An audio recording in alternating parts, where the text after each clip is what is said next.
Ethan Carter moved to Chicago in his mid-20s with a degree, ambition, and the belief that in America, effort naturally turned into financial security, and for a while, his life appeared to prove that idea right as he secured a salaried job, rented a modest apartment, financed a reliable car, and collected credit cards that promised flexibility and rewards. Yet beneath the surface of this carefully assembled stability was a financial structure that depended entirely on continuous motion. Where every paycheck arrived already assigned to rent, utilities, insurance, minimum payments, subscriptions, and interest, leaving behind just enough money to feel functional but never enough to feel safe. At first, Ethan ignored the discomfort because his life looked responsible from the outside, but internally, every unexpected expense felt like a threat, every bank notification tightened his chest, and every month reset the same quiet anxiety that something small could undo everything he had built. He noticed how credit cards slowly shifted from convenience to dependency, how minimum payments created the illusion of control while interest quietly expanded in the background, and how his credit score, once an afterthought, became an invisible authority influencing where he could live, what rates he could access, and how expensive his future would become. The moment that fractured his sense of financial safety was not dramatic, but deeply revealing, when a routine medical issue resulted in a bill large enough to push his credit utilization past a critical threshold, causing his score to drop just enough to raise interest rates and tighten approvals, and in that moment Ethan realized that financial systems do not punish laziness, they punish fragility. He was working consistently, earning reliably, yet his finances were built without margin, without buffers, without assets, and without a system that could absorb pressure. That night, instead of panic, he experienced clarity as he reviewed years of statements, noticing patterns he had never questioned, spending driven by convenience rather than intention, income flowing outward automatically, and credit treated as income instead of liability. He saw that he had optimized his life for appearance and ease rather than durability, and that realization changed how he interacted with money at a fundamental level.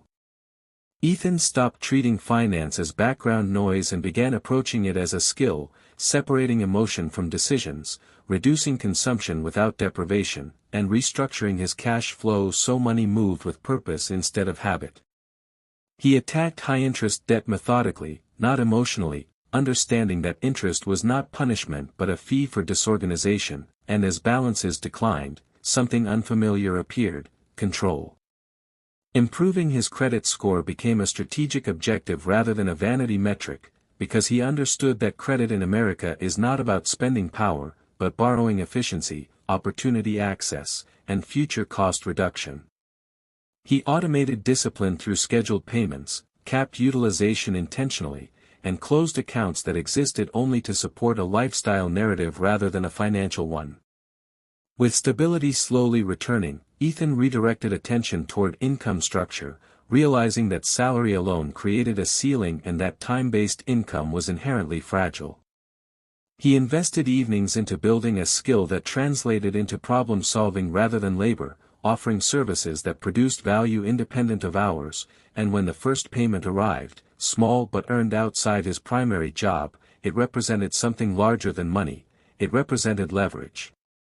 That income grew gradually, unevenly, without hype, but with consistency, and over time it began covering expenses that once depended entirely on his paycheck, shifting his financial posture from survival to resilience. Emergencies no longer triggered panic, because reserves existed, decisions slowed down, and money stopped feeling like a countdown clock. Ethan noticed how stress diminished not because he became rich, but because his finances stopped being reactive, and he understood that true wealth was not excess, but predictability under pressure.